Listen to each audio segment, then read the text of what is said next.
Goodness gracious. My subscribers are going the wrong way. Look right here. Subscribe now or I have to get a real job. Clickbait season has returned, and I know you're ready for some really content heavy, hitting that SEO content like everyone loves. In this video, we are going to look at what happens now to Stephen Fulton after losing to Naoya Inoue.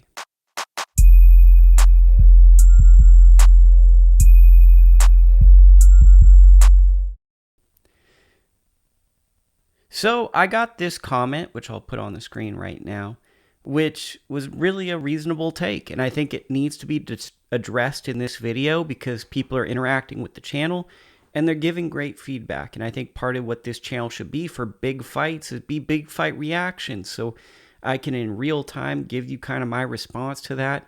And then people can join this community and jump on and interact, and let's try our best not to name call people and just share where we're standing as individuals in this great sport that we call boxing. So, as you see on the screen, the tweet summed up basically said, I think this fight actually does hurt Fulton. He came into this fight as a pound-for-pound fighter. Now he's going to leave not as a pound-for-pound fighter is basically the gist of the thing. For me personally, I had him in that 17 to 24 range. This loss doesn't really affect anything. I think there's tiers to the pound for pound list, which that's already silly when we call it a pound for pound list, because there's no way that was created to sell magazines and to generate headlines and to get people to buy and argue.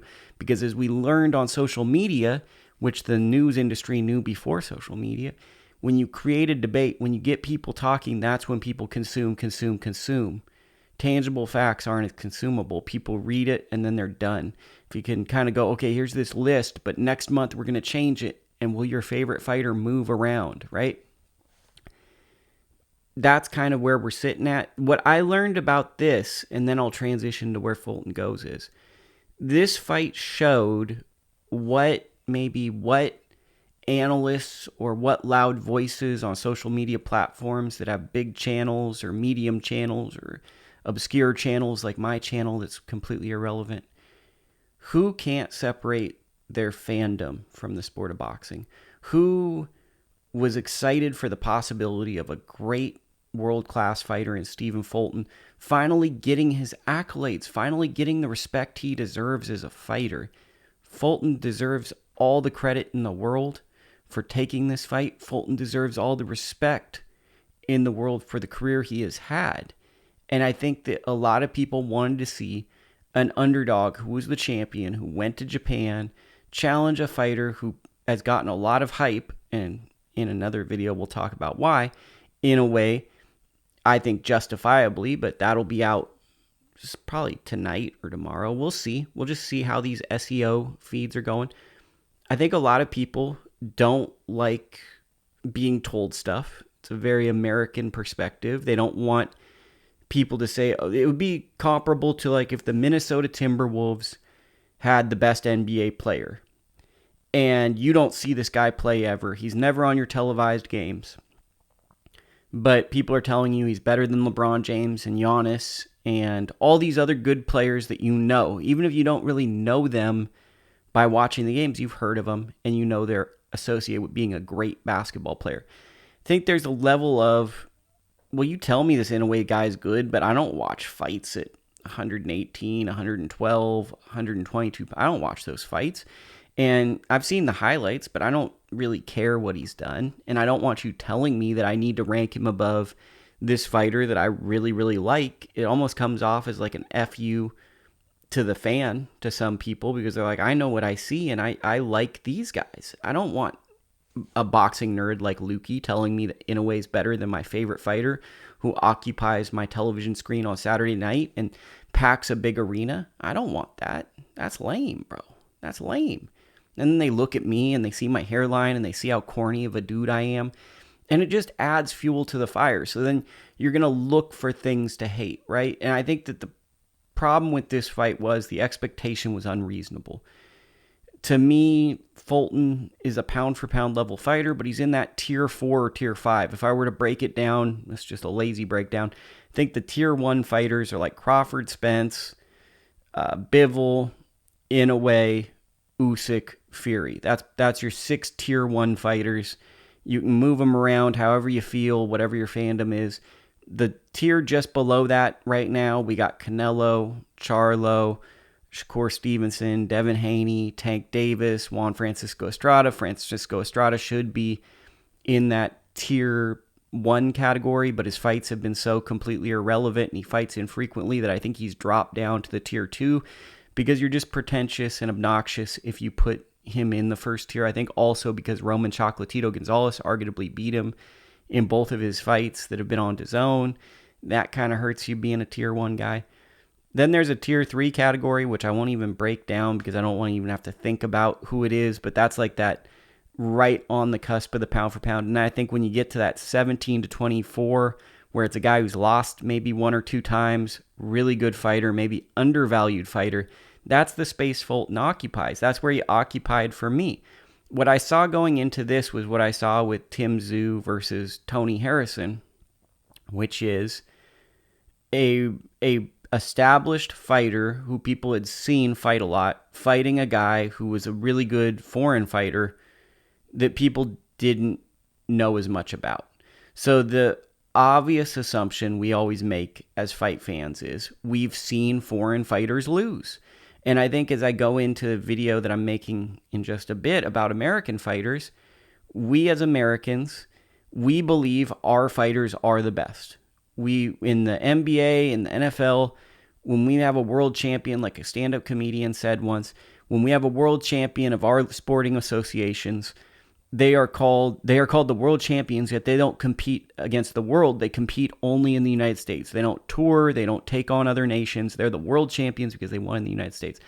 So I think there's a level of bias with U.S. fight fans where we really feel that we're seeing the best product put forth and that we have an underlying assumption in boxing that there's always a level of manipulation and lying to us. That someone's lying to us. An Inoue can't be what Inoue is. A Fulton is a proven fighter on our TV screen. Tim Tszyu can't be what he is. Bivol can't be what he is. Usyk can't be what he is. There's always a level of, and let's be real, 7 out of 10 times, typically a foreign fighter does not make it. They typically are domestic level fighters. If we look at the top British, Australian fighters, most of them won't make it. But there are the exceptions to the rule. The exceptions to the rule typically come from good financial backing, astute matchmaking and managing, and a talent component. The talent component I've typically seen with foreign fighters are 2 things: high volume or heavy hands. With Inoue, we have heavy hands. With Tim Tszyu, we got high volume to a degree, and we got heavy hands. So that those can be kind of like the X factors that you can see. You can also look at guys' trajectories of their career. Where are they going? Going into this fight, I think Fulton had unreal expectations, even though he was the world champion. I think people were really building this fight up to be a modern classic. Fulton hadn't been the most active, and he had a couple of fights, right? Angelo Leo fight. There'd been times where it had been a tough fight. Figueroa was a very tough fight. Roman fight, okay fight. That was a pretty dominant performance, but he was still kind of getting his bearings. He was in the Emmanuel Navarrete phase of establishing his title reign. This big financial opportunity comes. He jumps on it. He takes the chance. And I think a lot of people wanted to see the Cinderella story, to see this guy who emerged from poverty, a world championship level boxer, defeat Inoue, who they believed was what we call the dreaded word, a hype job. The media has created him. Even though he's beating world champions and people didn't know who they were and they don't follow the lower weights, they wanted to see this guy that the media is saying is so good lose because they're tired of hearing about him. And that did a disservice to Fulton, because I think that a lot of these loud voices were voices that Fulton, you can't not hear these voices, right? You can't not hear these voices. And now what's going to happen, right? People are going to discredit Fulton. Oh, he wasn't, which is such a disservice. He's the number 2 guy in the division. He's the number 2 guy in the division, and rightfully so. But we don't live in a reasonable world. We don't live in a reasonable world. We don't have reasonable takes. We don't have people that go, you know what, Uncle Lukey, Stephen Fulton's very good. He just ran into I had someone leave a comment, and this is very true. Inoue's not a Hall of Famer anymore. He might be an all-time great, an ATG. He's transcending the Hall of Fame type into all-time great. He dominated a guy who was clearly the best guy in the division and more than likely will be undisputed by the end of the year. There's not many guys in the sport of boxing that can do that can move up and down weight classes so effortlessly. Yet Inoue is going to be favored more than likely when he moves up to featherweight. And he can't stay in divisions because he's so dominant. The interest from a global perspective, maybe in Japan it's that, is not going to be the same as if he moves up because he's just looked at as such a dominant champion through my perception of Inoue. So for Fulton, I think that it's not the same fight, but this reminds me, and internet, don't jump on me. Please don't jump on me. I'm going to get obnoxious. I'm going to be a quote-unquote historian. Please don't jump me. Don't jump me. Don't jump me. Please don't jump me, okay? I'm going to cry. I'm very sensitive. I'm ugly, so don't jump me. Reminds me a little bit of Salvador Sanchez, Azuma Nelson. I know that the circumstances aren't the same. I know Azuma Nelson came in late to that fight, but how it reminds me of that is you have Salvador Sanchez, generational fighter, and Azuma Nelson after the fight goes on to have a great career. Do I think Fulton will ever fight Inoue again? No. Do I think Fulton will have a great career? I do. I think that Fulton has the resolve and showed us in this fight that he's more than just a fighter who has a jab. Going into this fight, I think the belief was he's good at moving his feet, but what makes him a world champion is he has an elite jab, and he's good at creating offense and defense around a great jab. A great jab can take you to a world title. In this fight, he showed me he has more than that. The problem is loud voices and also the hope that this fight would be so competitive now might have damaged to some fans Fulton's potential. I think this is just a case of Fulton going in, fighting a very good fighter and losing to a very good fighter. To me, he's never looked better as a fighter than in this fight because he was doing some very high-level things. The problem was he was in there with a guy who saw what he was doing and was reacting so quickly that he was being negated at every step. I've never seen Fulton sharper than this. And that's the cruelest part about this is some people will say he didn't perform that well. He had a great fight. He just was in there with someone who had great timing, great reflexes, and was extremely calculated to react to everything he was doing.